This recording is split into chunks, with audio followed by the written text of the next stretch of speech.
Buenos días, queridos compañeros y querido profesor. El día de hoy venimos a hablarles como grupo de la medición de señales fisiológicas en Jameson. Nuestro grupo está conformado por Juan José Restrepo, Isabela Pizarro y Diego Aponte. Lo primero que es de mencionar, la tabla de contenido. Vamos a hacer primeramente una breve introducción, luego vamos a abrir un concepto que es el concepto de la bioinstrumentación. Vamos a hablar de unas arquitecturas, de la bibliografía y finalmente conclusiones. Bueno, el proyecto planteado por el profesor Juan Manuel consistía en diseñar una zona de entretenimiento en la cual se evalúe la persona mediante juegos, buscando trabajar los estímulos de dicha persona. Para ello, es necesario examinar los estímulos que tiene la persona al momento en el que está jugando. Dicha estimación se realiza a partir de un tipo de señales provenientes del cuerpo denominadas señales bioeléctricas. Entonces, en nuestro proyecto Jameson se deben evaluar dichos estímulos teniendo en cuenta esas señales bioeléctricas. La toma de señales bioeléctricas se desarrolla mediante la bioinstrumentación, la cual es el diagnóstico y el monitoreo de una condición de salud a través de señales biométricas. En la bioinstrumentación se realiza la medición de variables fisiológicas, las cuales son parámetros que permiten regular el estado de un ser vivo.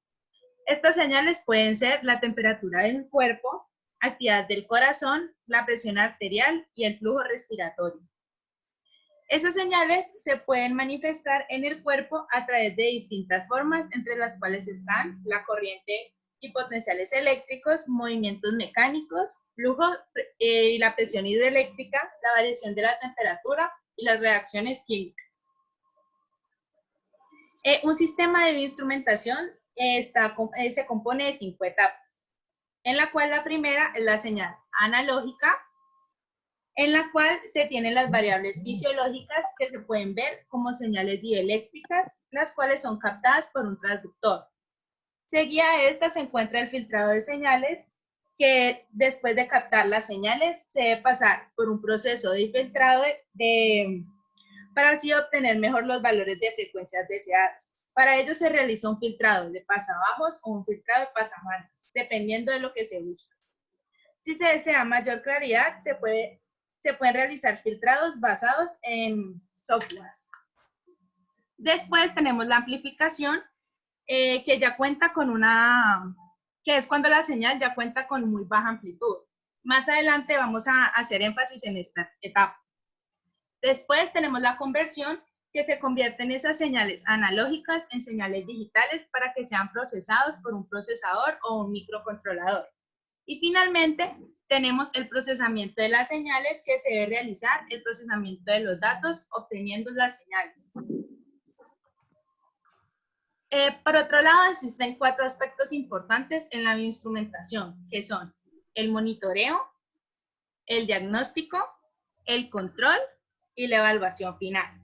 En el monitoreo se hace referencia a la recolección de los datos del entorno. En el diagnóstico consiste en utilizar esos datos recolectados para detectar un mal funcionamiento del sistema medido. En el control tenemos las respuestas, que es el producto de cambios de una variable, y finalmente en la evaluación se usan esos datos para determinar el desempeño del sistema. En esta gráfica se hace referencia a un sistema de medición para un electrocardiograma y la presión en la sangre, donde se puede ver una etapa de adquisición de la señal con electrodos, luego una parte de amplificación, luego pasamos a un filtrado de pasabajas y luego de esa pasamos a la etapa multiplexación para finalmente llegar al control y al muestreo de la conversión analógica. Es importante tener en cuenta que se usan filtros pasabajos para el electrocardiograma y la presión, ya que estas tienen frecuencias bajas y además así se logra eliminar el ruido de alta frecuencia. Igualmente, como este tipo de señales tiene una baja frecuencia de muestreo, por ello se prefieren usar arquitecturas de un multiplexor para no utilizar 2 conversores analógico-digitales. También los sistemas multiplexados toman una muestra de cada canal en un instante T a una frecuencia de muestreo determinada. También se busca cumplir el teorema de frecuencia de muestreo, que propone que la frecuencia de muestreo debe ser al menos el doble de la frecuencia ingresada para poder reproducir los datos de la señal. En la siguiente figura vemos lo que sería el sistema de instrumentación. Se comienza captando las señales fisiológicas del paciente mediante los sensores.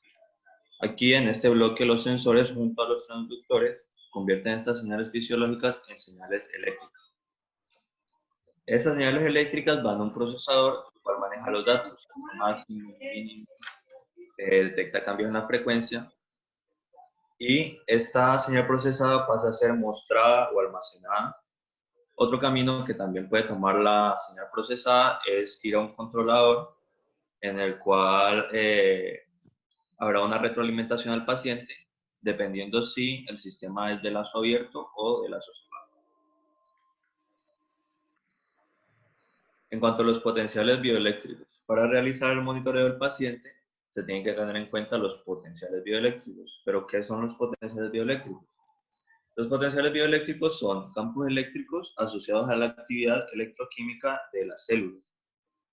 Estas células, según la actividad, brindan información sobre el órgano. Entonces, estos potenciales bioeléctricos nos sirven para la etapa de monitoreo. En la siguiente tabla se tienen los potenciales bioeléctricos según sus fuentes y otros datos de interés. Tenemos aquí el electrocardiograma, el electroencefalograma, la electromiografía y el electrooculograma.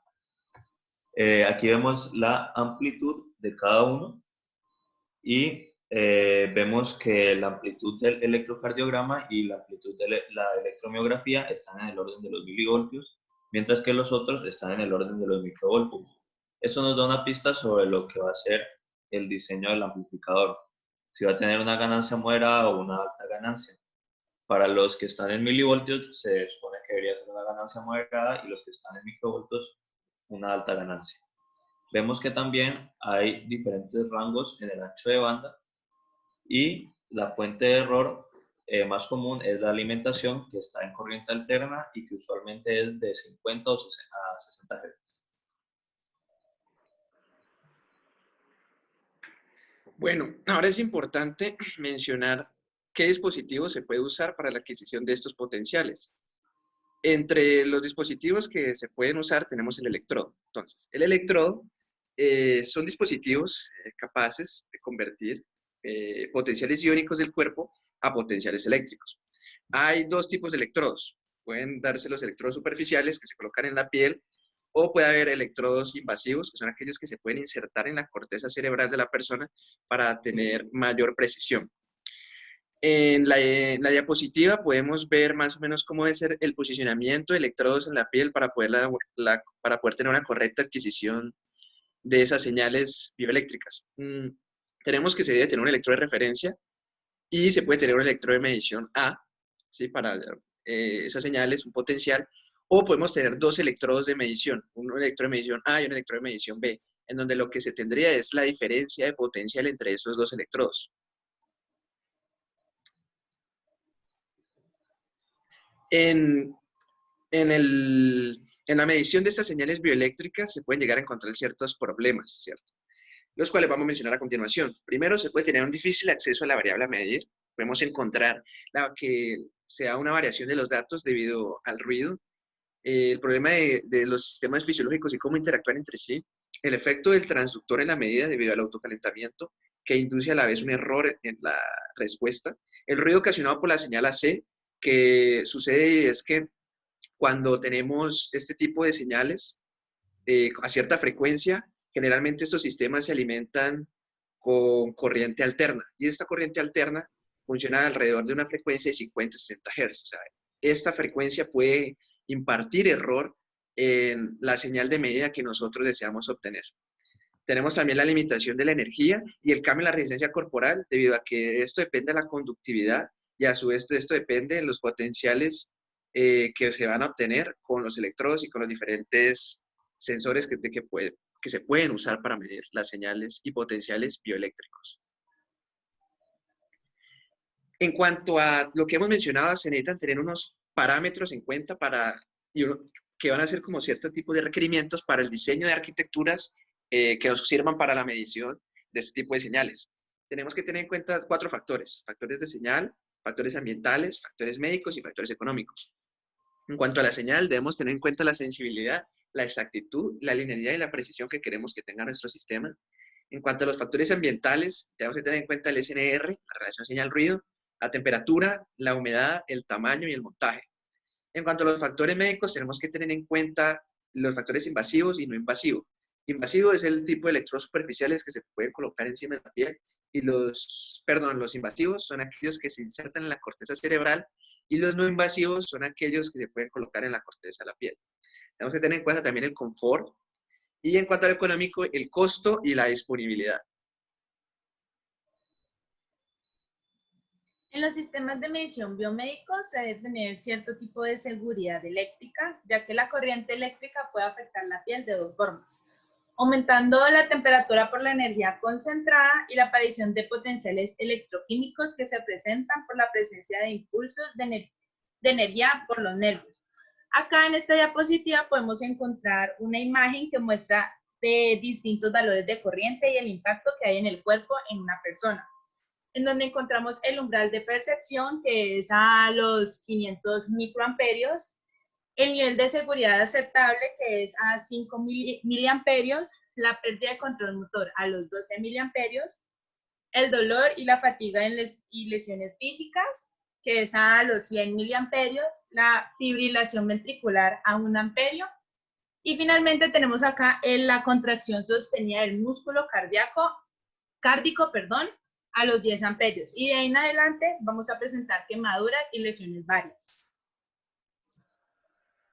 Después de la investigación y conociendo los fundamentos que se debe tener en un sistema de instrumentación biomédico, se dio como tarea buscar una arquitectura que nos permitiera a nosotros como grupo medir las variables fisiológicas del cuerpo durante el desarrollo de las actividades en GameZone.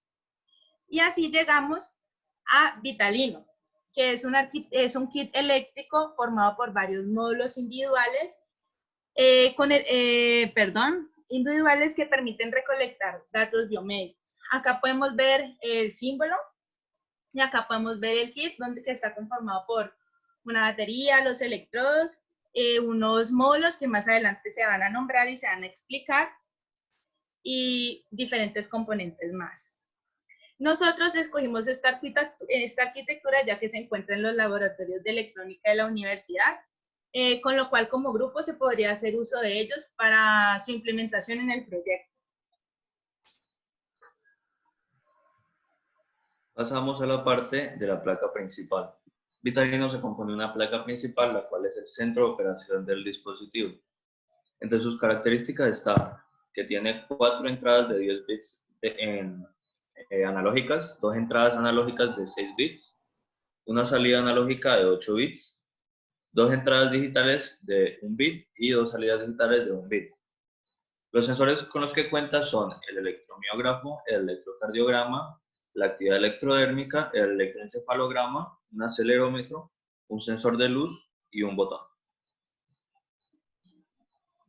Aquí está el mapa principal de la placa. Tenemos aquí la unidad microcontroladora, un módulo Bluetooth, y aquí tenemos los sensores mencionados anteriormente, el del electroencefalograma, la actividad electrodérmica, el electrocardiograma, el electromiógrafo. Aquí tenemos un buzzer que nos va a servir de actuador para dar un feedback, al igual que un LED. Aquí tenemos el sensor de luz, el acelerómetro, y aquí tenemos un conversor digital análogo. Pues ese sería prácticamente la placa. Y bueno, nos concentramos en lo que va a ser el electrocardiograma, el electroencefalograma y la actividad electrodérmica en nuestro proyecto, ya que nosotros queremos medir los estímulos y con esto podemos medir lo que es la concentración y cosas como la ansiedad del nerviosismo en el cuerpo. Dependiendo de la frecuencia en cada uno de estos, pues podemos monitorear esto.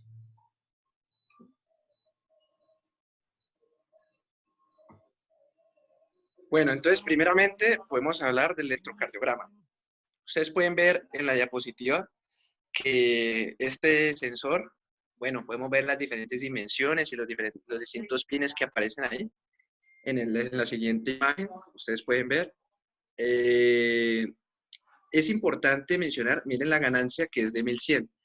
Podemos ver que la ganancia no es tan alta y esto es debido a que, aunque estas señales de baja amplitud, tenemos que esta amplitud del electrocardiograma es de alrededor de 1 a 5 milivoltios. Por consiguiente, necesitamos tener una ganancia moderada, como habíamos mencionado anteriormente, y lo podemos ver aquí. Tenemos un CMRR, que es la razón de rechazo de modo común, de 86 decibeles, un ancho de banda de 0.5 a 40 Hz, una impedancia de entrada de 7.5 gigaohmios, un rango alrededor de 1.5 milivoltios, y el rango de voltaje de entrada tiene que ser entre 2 a 3.5 voltios. A continuación, ustedes pueden ver una imagen del electrocardiograma obtenido con Vitalino. Podemos ver en la imagen que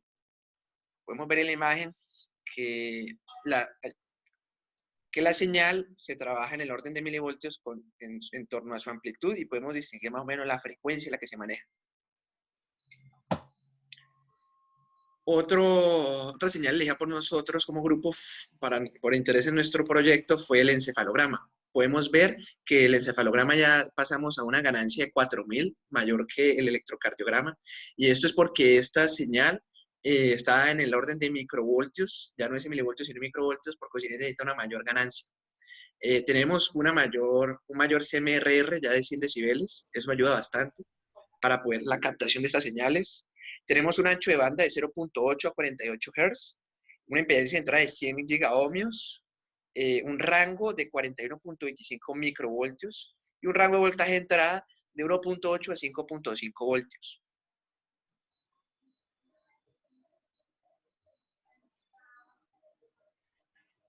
A continuación, ustedes pueden ver una imagen de la señal obtenida con Vitalino de un encefalograma.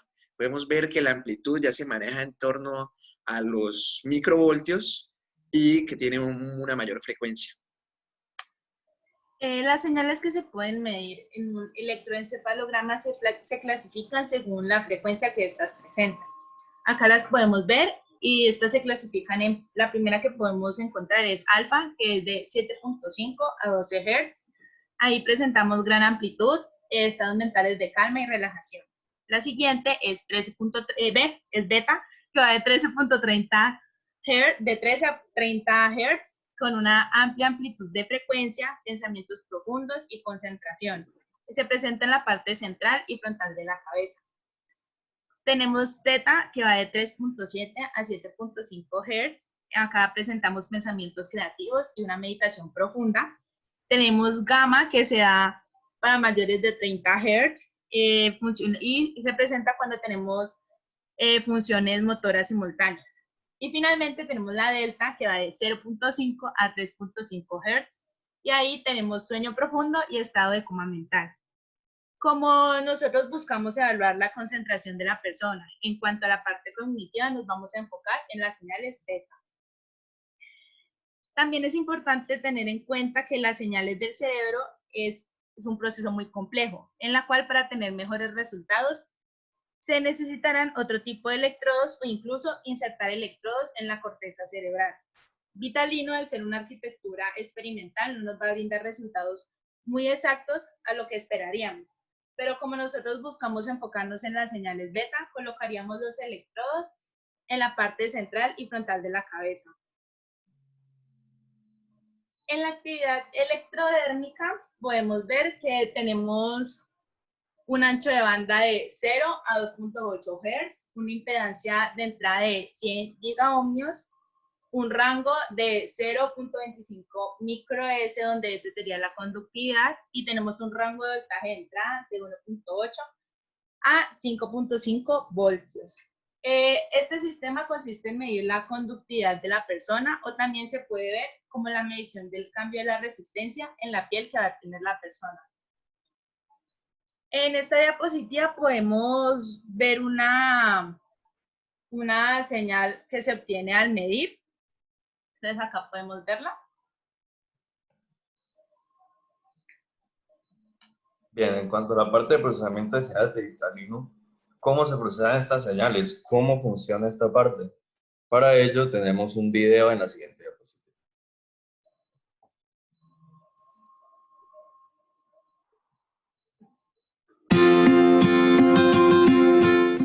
Introducing OpenSignal's Revolution, an all-new user interface that enables real-time data visualization and recording. OpenSignals also enables you to load and review pre-recorded data files. With the data analysis software add-ons, you can easily extract features from the data. Let's see an example. Information is presented on the right-hand side of the screen with convenient graphics and summary data that you can use to extract meaningful information. Results can be exported either as a PDF or as a comma-separated values file, easily loadable onto Excel and other third-party tools. Despite the feature extraction and reporting, raw data is always stored as HDF5 files or as standard ASCII text files that you can open in MATLAB, Python, or any other computing platform of your choice.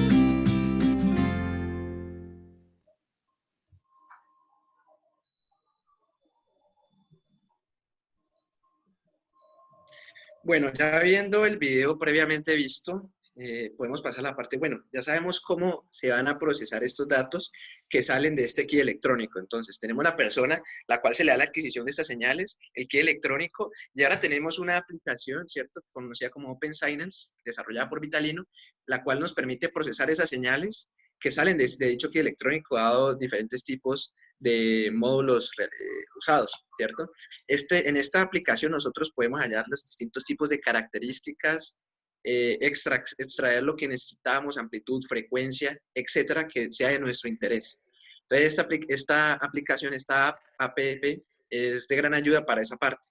Ahora, nosotros como grupo, lo que deseábamos hacer era, ya habiendo con esta aplicación procesado dichas señales, deseábamos pasar toda esta información y conectar esto con LabVIEW, debido a que Vitalino tiene la opción que tiene APKs, que pueden conectar OpenSignals con aplicaciones como LabVIEW, Python, MATLAB. En nuestro caso lo pensamos hacer con LabVIEW, en la cual la idea es que, dado el procesamiento de esas señales en OpenSignals, en LabVIEW se mostrara ya el rendimiento en sí y lo que nos interesaba ver en cuanto a nuestro juego GameZone, el rendimiento en sí de la persona basándonos en el estímulo y ver cuánto fue su nerviosismo, cuánto fue su ansiedad, etc.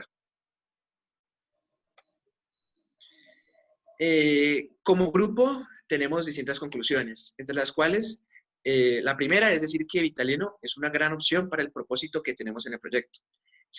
Con Vitalino se pueden medir muchos tipos de señales, entre nuestro interés está el encefalograma, el electrocardiograma y la actividad electrodérmica, que son mediciones que nos ayudan a evaluar los estímulos en el juego GameZone. Además, Vitalino es una herramienta de fácil acceso para nosotros, ya que se encuentra en el laboratorio de la universidad, ¿cierto? Podemos mencionar algo también importante, y es que en esta arquitectura Vitalino notamos que las características y los datasheets que tienen cada uno de estos sensores se acomodan a lo planteado por nosotros en el principio, en cuanto a cuál debe ser la ganancia de la etapa amplificadora, dependiendo de cada uno de los tipos de señales, en cuanto al CMRR, que es alto, entre otras cosas. Podemos decir también que las dimensiones de la arquitectura Vitalino son ideales, ya que no interfieren con la experiencia del jugador en el GameZone. Y además, como cuenta con la conectividad Bluetooth, puede ser mucho más cómodo para la persona porque el paso de datos desde la arquitectura al computador se da a través de este medio. Aquí podemos ver una breve bibliografía de nuestra investigación para hacer esta presentación a ustedes. Y pues eso sería todo. Agradecerles por su tiempo y espero que les haya gustado.